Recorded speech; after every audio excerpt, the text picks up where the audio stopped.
I'm with Daniel Voiczek from the Friends of Zion Museum, and we're here talking about a very special event that recently took place, the Miss Holocaust Survivors Beauty Pageant.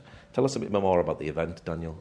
So first of all, thank you for having this interview. It was a very special event for us. We honored women who endured the horrors through the Holocaust, and we wanted to give them a chance to go through something exciting and to have for them a few days that people will take care of them. They've been hairstyled, makeup, dressed. We tried to spoil them for a few days. So they were excited, and it was for us a big opportunity to have them here. So they were really pampered and made to look beautiful before the event took place? Yes, it started a few days before, and also on the day itself, from the morning on, they had a big breakfast here at the museum.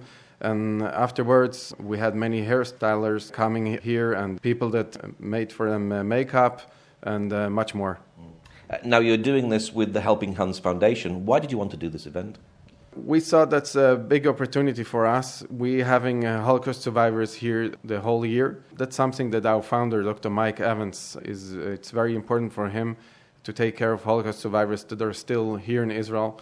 He's donating them each month a lot of money, and we are having here more than 7 apartments, and they're coming here for a night or two, sleeping over, and we're taking them here around Jerusalem. So you actually have a long-term Holocaust program here?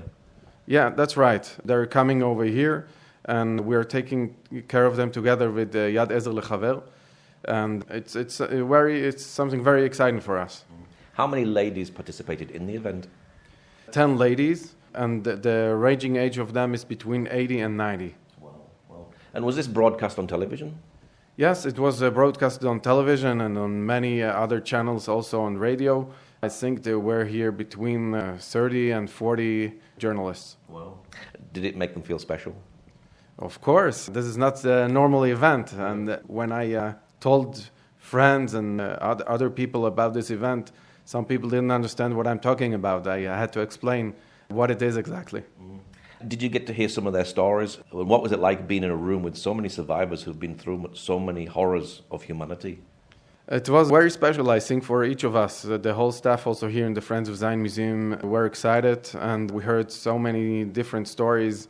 And after you were hearing this, you understand much more why it's important to do such an event. How old was the winner, and where was she from? The winner, her name is Salina Steinfield, and she's from Romania. And she moved to Israel in 1948. I think she's in the 90s. Were all the people who actually took part actually living in Israel today, or did some people come from out of the country?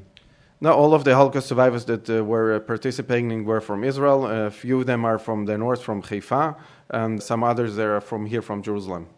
Is it a night just to honor them? Yes, of course. This is all the time what I said again and again, that the most important thing for me is to honor these great women. Are there many Holocaust survivors here in Israel today? There are left a few thousand Holocaust survivors yet, and this is one of the projects here to take care of the Holocaust survivors. Of course, it's very sad because they're getting older, so we're losing more and more every year, aren't we? Yeah, that's right. That's also one of the reasons to do such an event, and I hope we are able to do more events like this so we can honor them. I imagine all of these Holocaust survivors emigrated to Israel and live here now. Is life still difficult for them today in Israel? I think that yes, I can say that we are trying to help whoever is reaching out to us, but I'm sure that there are Holocaust survivors that are not treated as they should. Does the Friends of Zion Museum want to promote an understanding of the Holocaust? Yes, of course. I think that's also a reason that in the museum itself we show something called Lights in the Darkness, where we show what Holocaust survivors went through, and we're also showing the other side, how non-Jews helped the Holocaust survivors. And of course there was many non-Jews who did help. They were righteous amongst the Gentiles, aren't they? Yes, there are many of them, and that's some of the stories that we show here in the museum. Why do you personally do this work? I feel it's an honor for me to do such a work. I feel that's a mission that each person in Israel should do, to help whoever we can, and especially to Holocaust survivors that are in need. And of course today, around the world, anti-Semitism is still around, so this makes it even more important, doesn't it? Yes, of course. We have to remind everybody that we can what happened more than 60 years ago, and to see that something like this won't happen again ever. Why is it important to hear their stories? We do hear Holocaust denial. Is that part of one of the reasons why you want to get it out there, their stories? Yes, I think that's right. We need to hear the stories so we can understand what they went through and to see that something like this won't happen again. What's your prayer for Holocaust survivors here in the land of Israel? My prayer for them is that the years that they still have to live here, that they will have everything they're needed for, and that people will take care of them. Tell us a little bit about the Friends of Zion Museum. How was it started, and what do you do here? Okay, the museum started more than 6 years ago. Dr. Mike Evans is the owner and the one that had the vision to open such a place. We are showing here stories of non-Jews that help us through the history. It's from the day through the Bible until the day now.